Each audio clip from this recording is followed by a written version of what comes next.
ಒಂದು ಮಾತಾಡೋ ಹೂವ ಕಂಡೆ ನಾನು,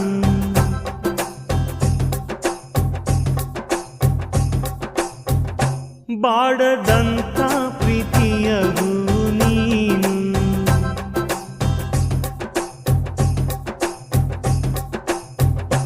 ನಿನ್ನ ಮನಸ್ಸಾಗೆ ಎಲ್ಲ ಬರಿಜೇನು, ಇನ್ನು ಇದಕ್ಕಿನ್ನ ದೊಡ್ಡದಲ್ಲ ಏನು.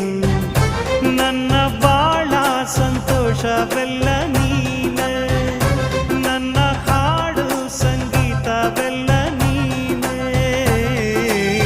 ನನ್ನುಸಿರು ಪ್ರಾಣ ಬದುಕು ಎಲ್ಲ ನೀನಮ್ಮ, ನನ್ನಾಸೆ ಕನಸ ಉಳಿಸೋ ಜೀವ ನೀನಮ್ಮ.